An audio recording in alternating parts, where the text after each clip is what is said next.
भारत वैश्विक मंच पर पाकिस्तान से सीधा लोहा ले रहा है। भारत का संदेश पूरी दुनिया में पहुंचाने के लिए बहुपक्षीय प्रतिनिधिमंडल विदेश जा रहा है। भारत की मल्टी पार्टी डेलीगेशंस कई सारे देशों में पहुंच चुकी हैं और लगातार भारत का जो मैसेज है दुनिया के लिए वो पहुंचा रही हैं। मैं इस वक्त बहरीन में हूं। यहाँ मल्टी पार्टी डेलीगेशंस की कई सारी मीटिंग्स हुई और इसके बाद कुवैत, सऊदी जैसे देश जो मुस्लिम वर्ल्ड में खासे इंपॉर्टेंट देश है उनमें जाके भारत की बात जो है वो ये डेलीगेशन करेगा। भारत का मुख्य मकसद ये समझना है कि दुनिया इस मुद्दे को कैसे देखती है, खासकर पहलगाम हमले और ऑपरेशन सिंदूर के रूप में उसके जवाब के बाद।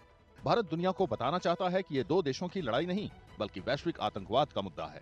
दरअसल कुछ मुस्लिम देश आईएसआईएस की विचारधारा के समर्थक हैं, जबकि भारत आतंकवाद का पुरजोर विरोध कर रहा है।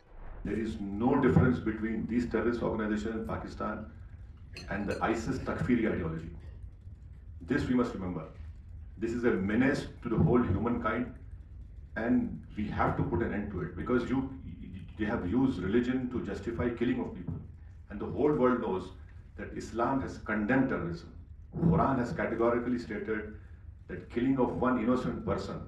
The Quran has not said killing of one innocent Muslim. It says killing of one innocent person is like killing of whole humankind. Bharat मुस्लिम देशों को ये समझाने की कोशिश कर रहा है कि पाकिस्तान बेशक मुस्लिम बहुल देश है, लेकिन सिर्फ इसलिए उसे भारत के खिलाफ हरकतों के मामले में बख्शा नहीं जा सकता। भारत का प्रतिनिधिमंडल मुस्लिम देशों की सरकार और राजनीति में प्रभावशाली लोगों से मिल रहा है और इन देशों के थिंक टैंक से बातचीत कर रहा है।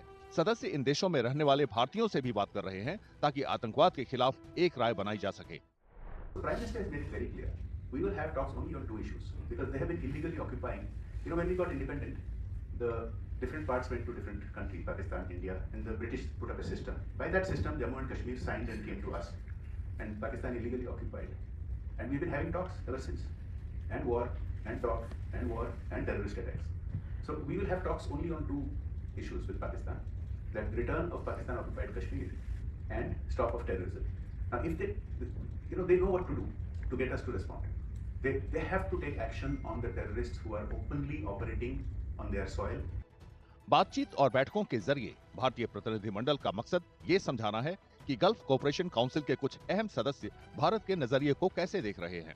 भारत का संदेश बिल्कुल साफ है कि वो शांति का पक्षधर तो है, लेकिन आतंकवाद को बिल्कुल बर्दाश्त नहीं करेगा।